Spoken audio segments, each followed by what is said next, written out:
Well, we are set for News Extra, and we'll turn things over right now to Kevin Mooney with our show. All right. Thank you, Steve. Good morning, everyone. We have the two police chiefs from Scottsbluff and Gering in this morning. Thought we'd talk to them about things going on right now with the police departments and also what we can look forward to in 2017. So Chief Kevin Spencer from Scottsbluff, George Holthus from Gering. And, guys, we'll talk about manpower, I guess, real quickly. First, I know Kevin doesn't want me to talk about this because they're full, and he's afraid I'll jinx them. So you guys, though, George, you guys have some openings, right? Yes, Gering PD has two openings. We had a sergeant go to Alliance as a lieutenant up there.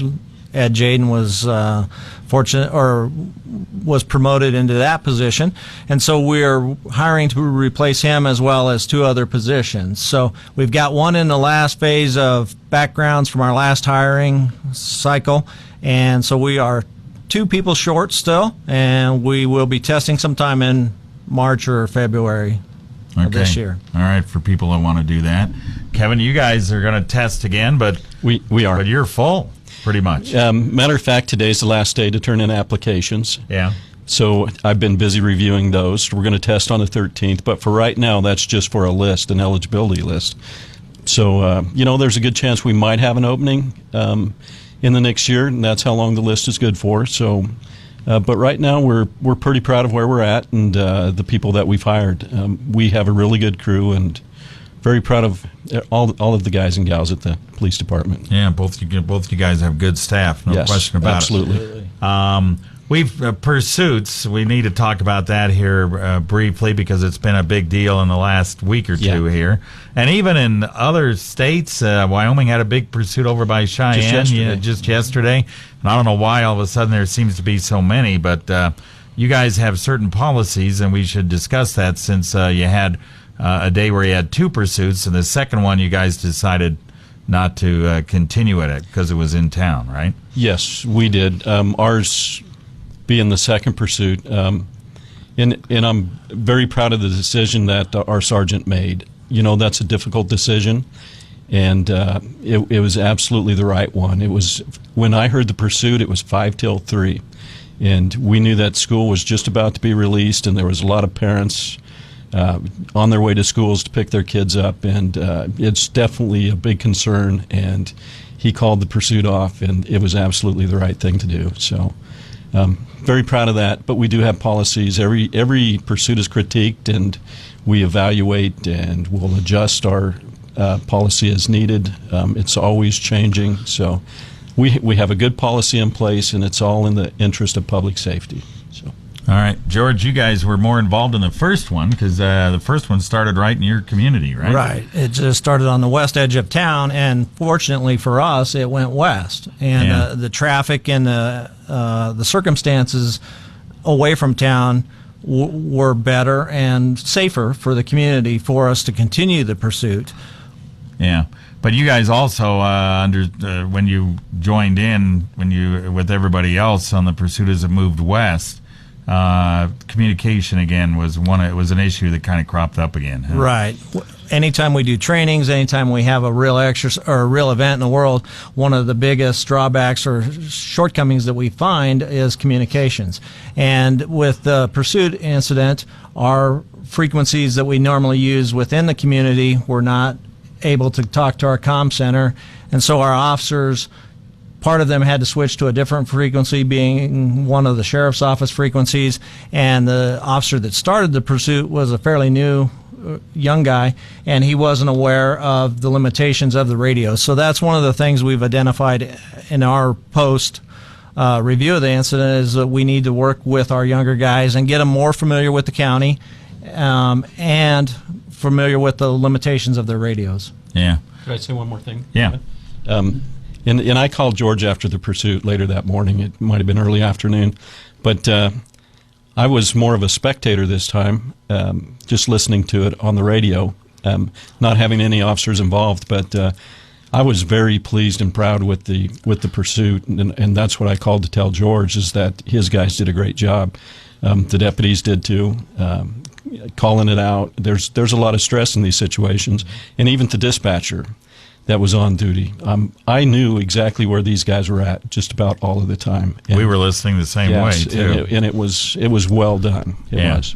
Of course, we had Ryan out there. Ryan likes to chase. Ryan likes to be right behind you guys, so he was out there. I think he was at one point. He was right out there with you guys, and new brakes. I think he used about 3/4 of a tank of gas that day as he chased people around. Hopefully, no suspension problems. All right, very good. We'll talk more of these guys right after this. As a family-owned bank with local decision-making, Pinnacle Bank understands the importance of honesty, integrity, and dependability. This is Todd Peterson, Regional President with Pinnacle Bank, and I've seen a lot of changes in the banking industry, but one thing remains the same: Pinnacle Bank's commitment to superior personal service and doing what is right for their customers and communities. After all, it has served Pinnacle Bank well for more than 9 decades. Pinnacle Bank, the way banking should be, member FDIC. All right, we're back on News Extra. We're talking to Scottsbluff Police Chief Kevin Spencer and Gering Police Chief George Holthus today about various and sundry different things. School resource officers, real quick. You guys have had school resource officers in schools now for several years. Tell us what you guys get out of it. What do you think the kids get out of it? Is it working? We were kind of a latecomer to the school resource officer program, but the city of Gering and our council and the school board fully supported it approximately 3 years ago, and we think the results are outstanding. We have an individual that is a positive or provides positive interactions with all of those students every day. And so many times the only contact for people with the police department anyways is typically in a negative fashion. And so the school resource officer is able to interact with those young people and let them know that we truly are just like their family members. We're moms, we're dads, we're kids and children. And so the difference for us and the rest of the world is our profession.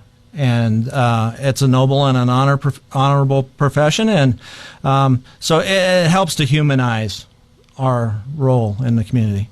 Yeah. Yep, I think that's well said.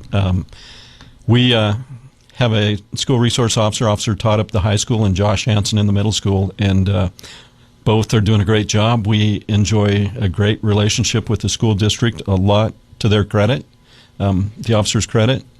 They have a great relationship with students and have personal/professional relationships with a lot of the students now because of their position. So I think they're making a difference. I really do. Good. Real quick, I know you guys mentioned on the FM that the crime rate you think this year is probably about stable.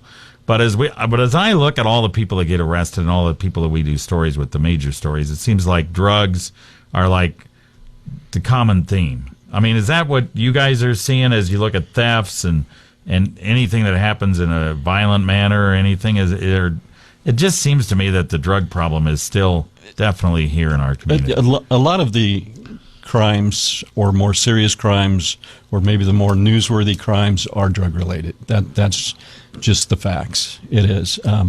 Hopefully we're going to see some progress in what we're doing.